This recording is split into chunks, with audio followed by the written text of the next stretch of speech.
We're standing just outside the Capitol here in Oklahoma City, where the legislature will return tomorrow for a special session. And I'm standing here today because our communities need relief from soaring inflation, which remains near a 40-year high. You know, President Biden's inflation crisis is out of control, and the Democrats in Washington are showing no signs of slowing down their spending spree. Yesterday, the Dow slid to a bear market for the first time since the early days of the pandemic. And last week, the Feds raised interest rates for the third straight week. You know, hardworking Oklahomans are losing money in their 401ks, their IRAs, their investments. People are having to postpone their retirement right now. The price of gas, groceries, and energy and everyday items continue to soar. The bottom line, everything is more expensive, and Oklahomans are hurting. I promised Oklahomans that I would always stand up and fight for the taxpayer. And that's what I am going to continue to do. With an historic savings account, the largest savings account our state's ever had, with $3 billion, and a projected $1 billion surplus next year, we can provide inflation relief, fiscally responsible, and we can do it now. Let's start with just ending the grocery tax. Food prices are up an historic 13.5%. Eggs are up an astronomical 40%. Butter is up 29%. Milk and bread are up 17%. This hurts real families all across our state who are doing everything they can to make ends meet and just keep up with the rising inflation cost. And I've been calling to end the grocery tax since 2019. I called for it again in February in my State of the State address. And since then, both the House and the Senate have proposed and passed several different bills to get that done. This is not a Republican or a Democrat thing. This is just a common sense thing to do. The state grocery tax is a regressive tax. In other words, it harms people on the lower income. People spend a higher percentage of their income on groceries than folks on the higher income. And you know this, we're only one of 13 states that actually taxes groceries. Ours is one of the highest. Our neighbor to the south in Texas, they don't tax groceries. Eliminating it can save families hundreds each year. And with food and grocery prices at the highest they've been since 1979, and with $3 billion in our savings, now is the time to get it done. And again, I want to be very clear. The House and Senate have already passed legislation to end the state grocery tax. In fact, the House came in just several weeks ago and passed another version. I have not given up on my colleagues in the legislature that we can come together and they can send something to my desk this very week because it's the right thing to do. And because Oklahomans need real relief right now. I'd like to introduce a few Oklahomans who are here with us today to voice their support for ending the grocery tax. Francisco, who owns 9 supermarkets all across Oklahoma, is fixing to open his 10th.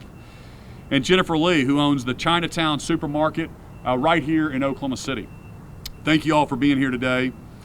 These guys know firsthand the real cost these prices are having on families. So now, thank you all for being here. We'll open it up to a few questions for the folks here with us today. Governor, yes, sir. a spokesperson for the state Senate's already said they're not going to hear the grocery tax, so why do you have this hope if they're saying that publicly? You know, my job is to advocate and do the right thing for Oklahomans. And so, you know, when they're coming back in to spend $2 billion, the least we can do is pass a grocery tax. Now is the time to get it done.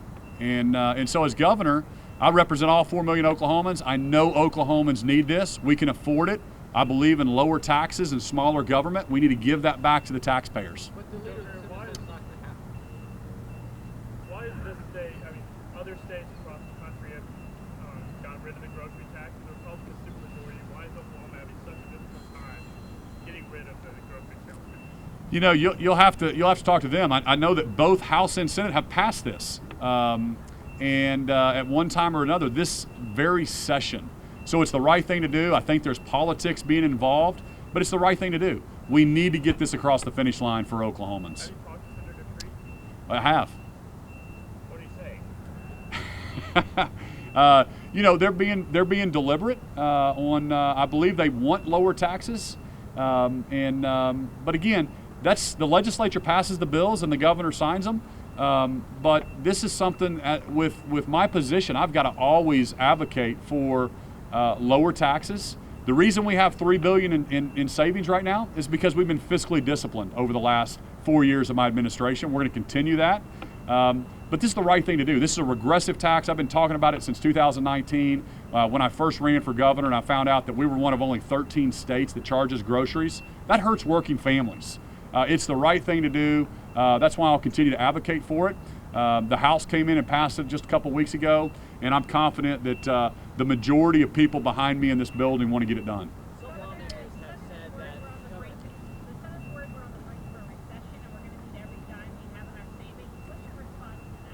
Yeah, you know, number one, I don't think we're on the brink of a recession. We're in a bear market right now. The oil and gas industry and the way we've diversified our economy over the last 4 years, Oklahoma's in a great situation. I would never put Oklahomans in a bad situation, and that's why it was important to have the largest savings account in state history. We've got that done. I've been holding budgets flat, and we can absolutely afford to do it. The first 2 months of this year, we're already $250 million over our estimates. So we're going to have a huge surplus again next year. And Oklahomans need to give this back to the taxpayer, because what happens next year when we come in if we have $1 billion surplus?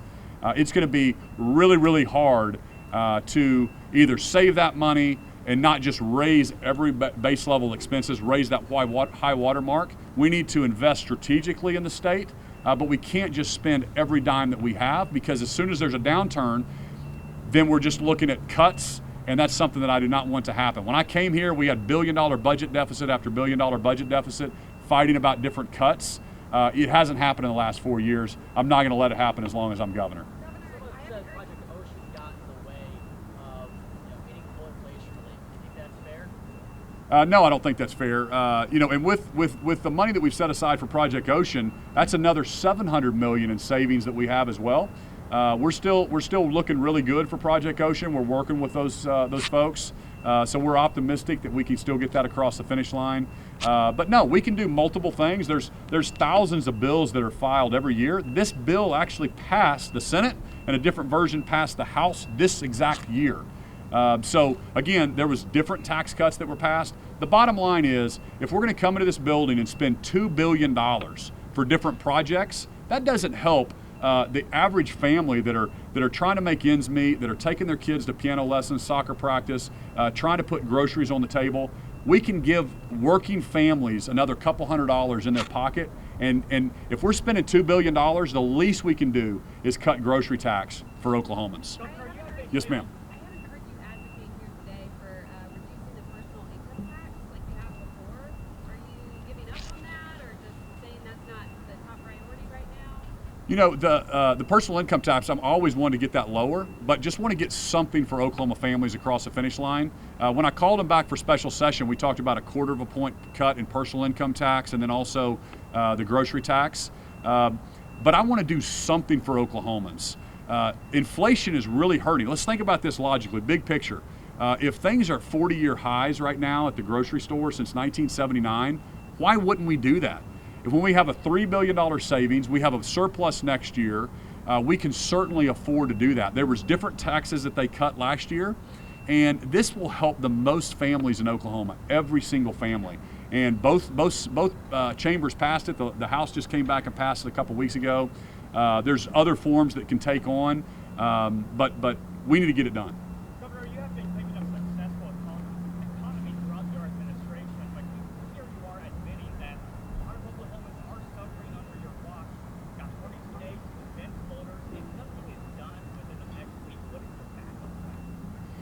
Well, here's the deal. The legislature passes the bills, so that's part of the public to put pressure, call their senators, call their House members, tell them that they want this to get done. My job is to set that vision, and the vision is always to be a top 10 state.